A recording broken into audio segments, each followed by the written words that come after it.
Deep inside the dark mountain, Big Daddy crept forward. He was in his full luck dragon form, a colossal sea foam white serpent with a flowing, fluffy mane, proudly wearing his signature blue Hawaiian shirt draped over his massive torso. He kept his great wings folded tightly, shielding his daughter from the damp, torchlit tunnels. Beside his enormous claws, 8-year-old Nik Flick marched fiercely.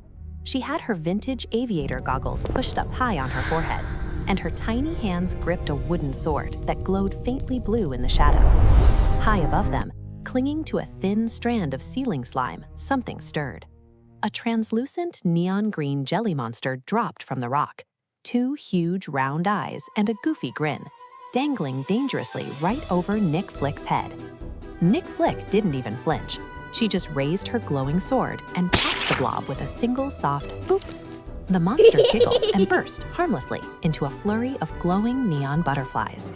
Electric cyan, magenta pink, and magical violet fluttered outward, lighting up the whole tunnel in pure joy. The dragon and the girl crept deeper into the mountain.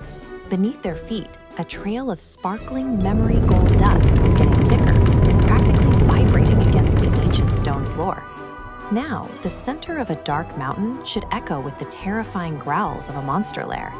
Instead, what echoed off the damp walls was bass, a heavy, rhythmic unts, unts, unts, unts. They reached an enormous torch-lit cavern, the Troll Throne Room. Hanging from the high ceiling, a giant multifaceted crystal had been magically charmed to spin like a disco ball, scattering rainbow beams of pink, cyan, and violet light across every inch of the rock. Hundreds of stumpy, big-eared trolls were parading in a massive circular conga line, holding onto each other's waists and chanting their queen's name over the thumping bass. And leading the entire line, head thrown back and laughing out loud, was 17-year-old Ba. She was in full troll queen regalia, an emerald velvet gown, a forest circlet crown, and tilted jauntily on top of her head, a sparkly cardboard party hat. To the rhythm, Off in a quiet corner, far from the conga line, Reginald sulked. The tiny, 3-foot-tall troll king stood by a bubbling bowl of glowing purple punch, his giant ears drooping as he flipped his perfectly defined blonde hair. "She doesn't even want my poetry," he sighed. Beside him stood his best friend, Gary. Gary was wearing a bright yellow sleeveless jersey with green trim, the number 87 on his chest, and ROB across his back. Holding a paper snack bag loaded with jerky and chips, Gary simply burped. It was the happiest, most oblivious party in the dream realm, completely unaware that just outside their heavy iron doors, a massive, highly agitated dragon was preparing for absolute war. Back in the tunnel, Big Daddy stood before the colossal iron doors, the belly of the beast. He reared back on his hind legs. Deep inside his chest, an orange-white heat pulsed through his seafoam fur like a roaring blast furnace. He unleashed a thunderous shockwave of pure white energy, blasting the heavy iron doors clean off their hinges. Through a cloud of splintering iron and smoke, the giant dragon stormed into the room, fangs bared, bellowing, "Unhand her, you monsters!" The music stopped with a loud rush. The smoke cleared. Ba was standing right in the middle of the room in her emerald gown and party hat, calmly holding a paper cup of purple punch. Next to her, Gary was frozen awkwardly mid-dance move, one leg kicked up in the air. The colossal dragon blinked. A small, embarrassed puff of smoke escaped his nostrils. Ba raised one eyebrow. "Dad," she said, "you blew off the doors." The giant dragon stammered, asking if she was trapped. Ba just laughed. "Trapped? Dad, I'm their queen. They literally built me a throne." Suddenly, Reginald the Troll King sprinted across the floor like a little blonde missile. He pushed right past the dragon's massive claws, planted his tiny 3-foot body in front of Ba like a miniature heroic shield, and puffed out his chest at the airliner-sized beast. "Unhand her, beast! You shall not take my queen!"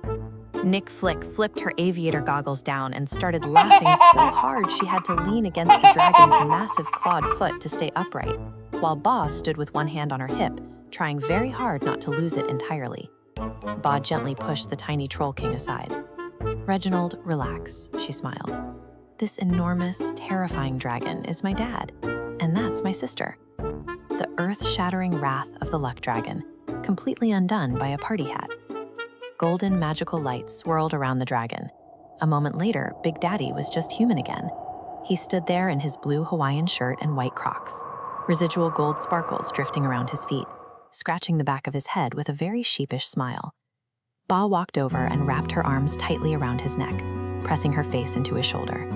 Nik Flick jumped in, wrapping her arms around Ba's waist, standing on tiptoe to press her cheek to Ba's side. All three of them closed their eyes, deeply relieved, completely safe.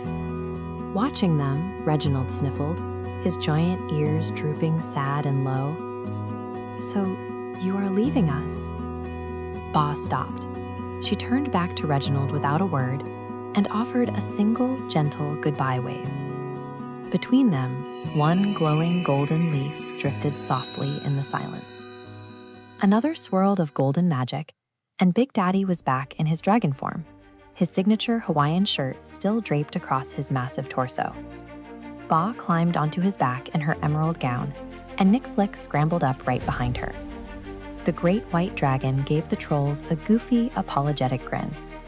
Then, with a powerful sweep of his wings, he launched himself up through a massive hole in the cavern ceiling, erupting out of the dark mountain and into the golden sky. The image held perfectly still, a flawless, frozen silhouette soaring against the twin setting suns. Nik Flick curled up fast asleep against Ba's shoulder, and Ba resting her hand gently on the dragon's soft mane. They flew home through the gold, and somewhere else entirely, someone who knew them better than anyone watched them go. And she smiled, and she wished, just for a second, that she could have seen the look on Reginald's face too.